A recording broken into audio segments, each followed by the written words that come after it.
This is music, and this is my album of the year.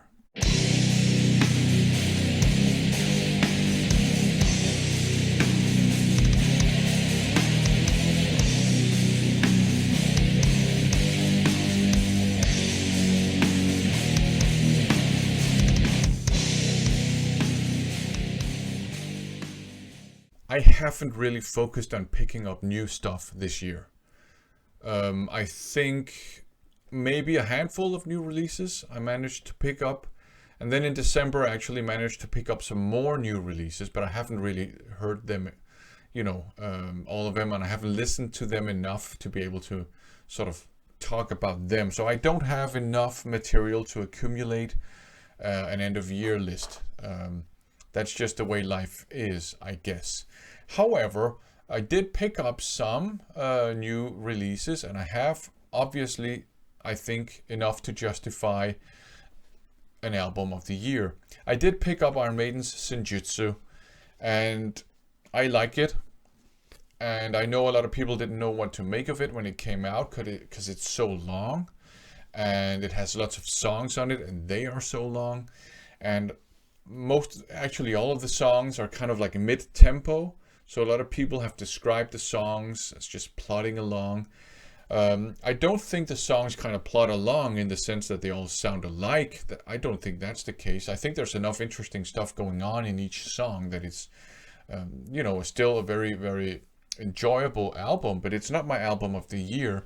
My album of the year is related, however. It's Smith and Kotzen, featuring Adrian Smith from Iron Maiden, of course, and then Richie Kotzen from a whole bunch of different bands.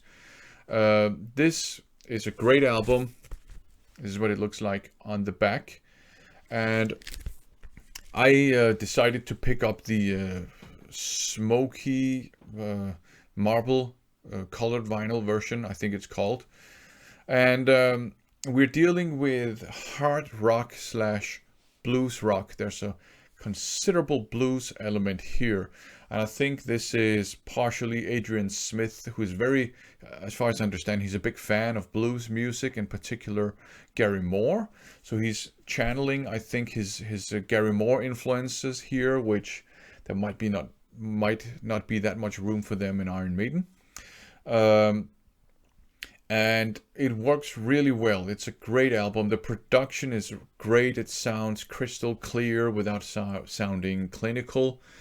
You can hear the guitars.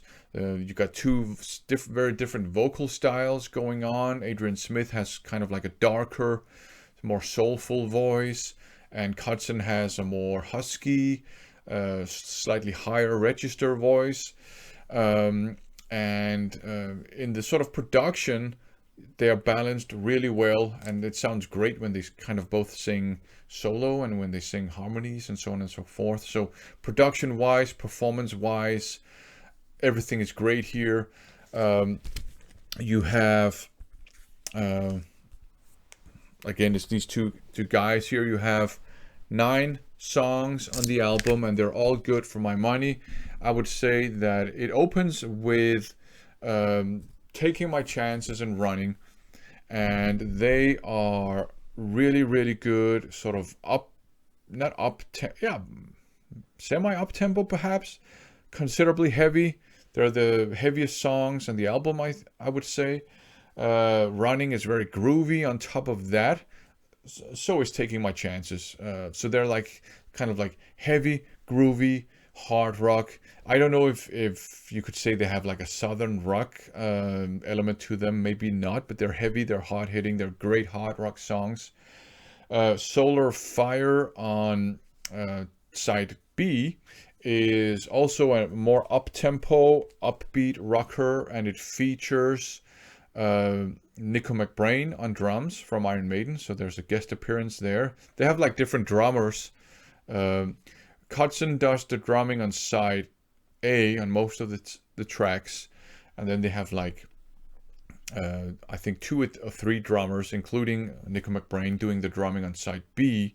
So maybe that's why the drumming is a bit more interesting on side B. I don't know.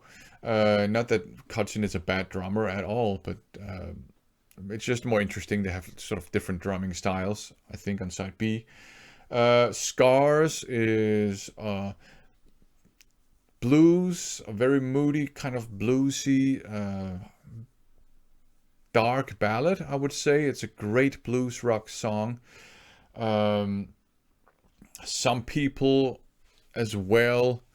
And Glory Road is more of a, I don't know if it's because of the title, but it's more like a kind of like a road trip kind of hard rock song.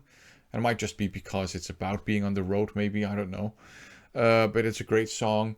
You Don't Know Me is probably my favorite song on the album.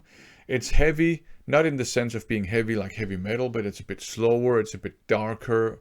It's very melodic though, very soulful, which I really appreciate. I Wanna Stay is a nice melodic song, which has some, and that actually applies to some other songs in this album as well, that it has like some Adrian Smith guitar melodies, kind of like more, very similar to what he does in Iron Maiden, but more kind of like bluesy and more less metal, if you know what I mean. And you also have some guitar harmonies as well, some very nice little guitar melodies. So I Wanna Stay is a great little melodic song, and the last song, Till Tomorrow, is also a very enjoyable song. So for my money, no weak song on this album. It's blues rock with hard rock elements. Don't expect it to sound like Iron Maiden at all. Expect it to sound more like, I don't know, like Gary Moore inspired, but with some other sort of like hard rock elements. It's certainly the album of the year for me. I enjoy listening to it as much now as I did when I heard it the first time. So Smith & Codson, the album of the year for me. And admittedly, I haven't bought that many albums this year, but that's a great album. If you like hard rock, certainly pick it up. If you're an Iron Maiden fan or not, doesn't matter. If you like hard rock, if you like blues rock, pick it up. So that's the album of the year for me, Smith & Codson. Thanks for watching.